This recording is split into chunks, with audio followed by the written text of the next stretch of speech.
नमस्कार दोस्तों, मेरा नाम है रमेश। स्वागत है आपका अपने YouTube चैनल इंग्लिश वालों पर।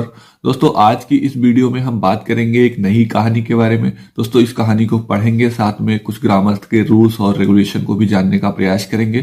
ठीक है, तो दोस्तों सबसे पहले कहानी को पढ़ते हैं और उसको हिंदी में ट्रांसलेट करेंगे, और आप भी साथ में कोशिश करिए, समझने का प्रयास करिए। नए नए वर्ड मीनिंग भी सीखने को मिलेंगे, तो उसके लिए भी प्रयास जारी रखिए। ठीक है, तो दोस्तों इस कहानी का नाम है the peach and the apple. दोस्तों, पीच एक प्रकार का फल होता है जो देखने में सिमिलर होता है एप्पल के जैसा। ठीक है, तो आज की इस कहानी में उस पीच और एप्पल के बारे में क्या बताया गया है इस कहानी में, उसको बताएंगे और आपको समझाने का प्रयास करेंगे। चलिए कहानी को स्टार्ट कर देते हैं बिना देरी किए हुए। कहानी दोस्तों कुछ यहां पर इस प्रकार से स्टार्ट होती है। वन डे, एक दिन, a peach and an apple were arguing in a orchard.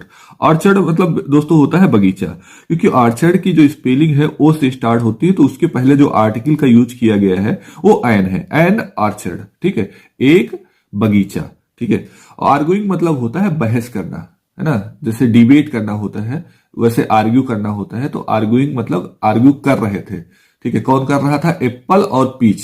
A apple, ठीक है, an apple and a peach. A peach एक फल है और एन एप्पल भी एक प्रकार का फल है। यहां पे दोनों में के आगे जो आर्टिकल का यूज किया गया है, वहां पर एक में एप्पल के आगे एन का आर्टिकल का यूज किया गया है और पीच के आगे ए पीच का यूज किया गया है। तो दोस्तों इसका सीधा सा मतलब यह है कि जो पीच की स्पेलिंग है वो पी से स्टार्ट होती है। ठीक है, पी एक कॉन्सोनेंट है, तो इसलिए यहां पर ए का उपयोग किया गया है। और जो एप्पल है वो एप्पल का जो स्पेलिंग है वहां पर ए से स्टार्ट होती है। ए एक वावेल है, वावेल के लिए एन का उपयोग किया गया है। वावेल से पहले जो है जो आर्टिकल का यूज होता है वो एन का यूज किया गया है। सिंपल सी बात है।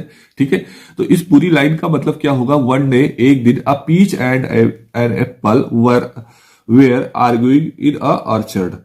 एक दिन एक पीच एक फल होता है, आडू कहते हैं उसको हिंदी में। आडू और सेब आपस में आर्ग्यू कर रहे थे। ठीक है, each was trying to prove that, प्रत्येक कोशिश कर रहा था सिद्ध करने की, दैट कि ही वॉज मोर ब्यूटीफुल, कि वह ज्यादा खूबसूरत है, देन दी अदर्स, दूसरे की तुलना में। ठीक है, उन दोनों में जो आर्गुमेंट चल रहा था वो इस मुद्दे पे चल रहा था कि वो दोनों एक दूसरे से अपने आप को ज्यादा खूबसूरत प्रूव करने का प्रयास कर रहे थे। वो चाहते थे कि हम ज्यादा खूबसूरत है, इस चीज को मैं प्रूव कर पाऊं शब्दों के द्वारा। ठीक है, तो आगे क्या होता है? एज नन ऑफ देम, उनमें से कोई भी नहीं, सीम्स टू विन, जीतता हुआ प्रतीत हो रहा था। दे डिसाइडेड, उन दोनों ने निर्णय लिया, है ना। डिसाइड का जो ईडी फॉर्म होता है, थर्ड फॉर्म होता है, जो पास्ट फॉर्म होता है, वो यहां पे यूज हुआ है डिसाइडेड। उन लोगों ने निर्णय लिया to settle the issue through an open debate. Open debate का मतलब होता है खुली बहस के द्वारा इस इशू को सेटल करने के लिए उन लोगों ने निर्णय लिया, क्योंकि जो आर्गुमेंट चल रहा था, बहसबाजी चल रही थी, उसके द्वारा कोई भी मतलब जीतता हुआ प्रतीत नहीं हो रहा था। तो उन लोगों ने निर्णय लिया कि अब हम इसको ओपन डिबेट के माध्यम से सेटल करेंगे। ठीक है, सॉल्व करेंगे। तो आगे क्या होता है दोस्तों? A loud exchange of words, शब्दों का तेज आदान प्रदान। लाउड एक्सचेंज का मतलब होता है तेज आदान प्रदान ऑफ वर्ड्स, शब्दों का। बिगेन स्टार्ट होता है अगेन, दोबारा से, बिटवीन द टू फ्रूट्स, दो फलों के बीच में जो शब्दों का तेज आदान प्रदान होता है, ठीक है,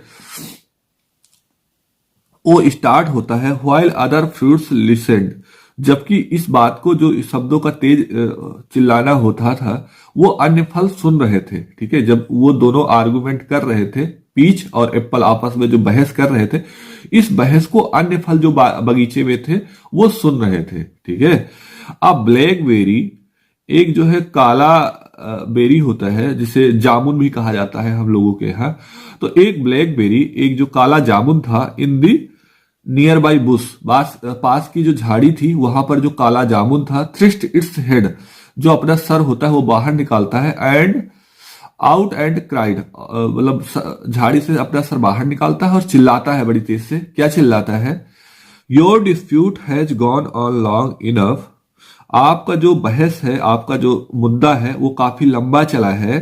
ठीक है, and does not seems to settle, और ऐसा प्रतीत हो रहा है कि ये अब सेटल नहीं होगा। जो बहसबाजी है ये लंबी खींच रही है और सेटल होते हुए प्रतीत नहीं हो रही है, ठीक है।